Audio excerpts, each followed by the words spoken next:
Hey guys, welcome to this video series where we're going to teach beginning players of the game of craps the terminology and strategies behind betting. If you've ever been to a casino, you know that some of the loudest portions of the casino are near the craps table. And most of the time when people go to the casino, they make their way to the craps table at least once to see what all the hooping and hollering is about. Most of the time people are yelling, and you walk up to the craps table and you have no clue what's going on. You see people standing all around the table. You see chips all over the table. People are using terminology that you have no clue what it means. Our goal in these videos is for you to walk up to a craps table, understand what's going on, and have strategies behind how to bet money. When you first walk up to a craps table, you'll see that there are two sides that look the exact same. This is simply for people who are standing on the left side of the table and in front of the board to play on this side, and people who are standing on the right side of the board to play on this side. These are the exact same thing. But you'll see some other bets here in the middle. By looking at the board, you see that there are dozens of ways to bet, and with every roll of the dice, people are winning money, people are losing money, and people may sit there and may not have won or lost anything. So when you walk up to the craps table, you'll see usually a pit boss sitting right here in the middle, making sure things are going the way they're supposed to. You'll usually see a dealer here, and you might even see a stick man where I'm at with a stick here. You will see as well, if it's your turn, you will see 5 dice come before you, and they'll rake them here with a stick. You'll have an opportunity, a possibility to gather any one that you want here. It doesn't matter, and they will quickly take the other 3 dice away. It is now your turn, and you have a choice of what you want to do. In order to roll those dice, you have to play one of 2 things. You have to either play the pass line, one of the most popular bets in craps, or the don't pass line. The minimum for most tables that I see is just $5, and that's what most people play, is a quick $5. Now, let's talk about this pass line really quick. Your object is to put money here and roll dice in order to get a point. And you've probably always heard that you do not want to see a 7 in a game of craps. But when this puck is off, it is black, it is the only time you want to see the number 7 while you're playing the pass line.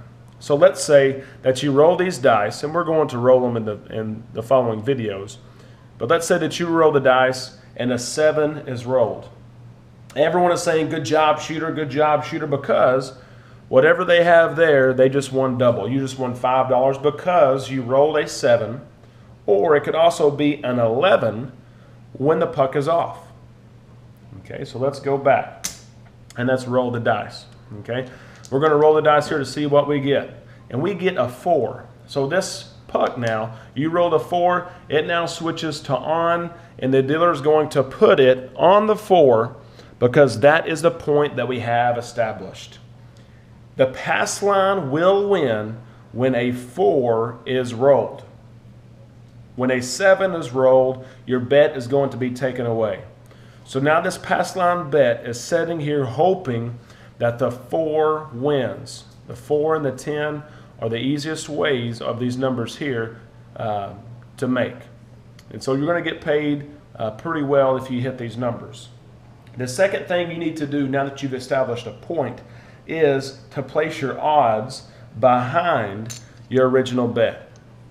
Most tables allow up to double odds, and so you can put odds directly behind your bet. That's telling your pit boss and those guys who are working here and here that you have odds behind your bet. What does that do? It's going to pay you a more amount of money if that 4 is rolled. Okay, so let's go through a scenario here where a 4 is rolled. Okay, there's only a couple of combinations here where a 4 can be rolled, but let's say that it's rolled. Okay, everyone's around the table, just about everyone, unless they're playing the don't pass, is going to yell because you just won money. Matter of fact, it pays 2 to 1, so you're going to get paid $10 there, and you're going to get paid $20 here. So that's a $30 gain. You just won, and the puck would then go to off.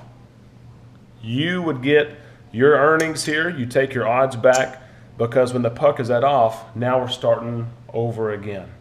Okay, if for some reason this time a 1, 2 is rolled, so a 3, it could also be the old snake eyes. 1, 2, or the double 12 is rolled, you would actually lose this.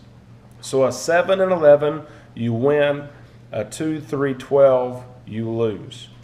Okay, let's go back to our scenario with the 4 really quick and we'll end this video. If you would have rolled a 7 while you had your $5 on your pass line and then your odds, if you would have rolled that 7, you will hear 7 out, 7 out, 7 out, and all of a sudden, here come the dealers taking up all the chips. When the point is on, you do not want to see this 7. That's just a basic of the pass line. We're going to go through more scenarios with it, and that is an introduction of the game of craps. If you have comments or questions or things that you want to see, one of my main goals here is literally to roll the dice for you. I want to be here to try out strategies that maybe you can't try at home because you don't have a craps table. We're going to go through different strategies of betting, different ways that people have came up with that give you the best opportunity to win. And I'm going to sit here and explain the strategies to you. I'm going to roll. You're going to be able to see, look at their snake eyes. I've been 30 for 1. But you're going to see how these play out, how they work for me, and I'm going to continue to teach you terminology and payouts of these different bets. Please subscribe. Look forward to a next video coming up very, very soon, and have a great time playing craps.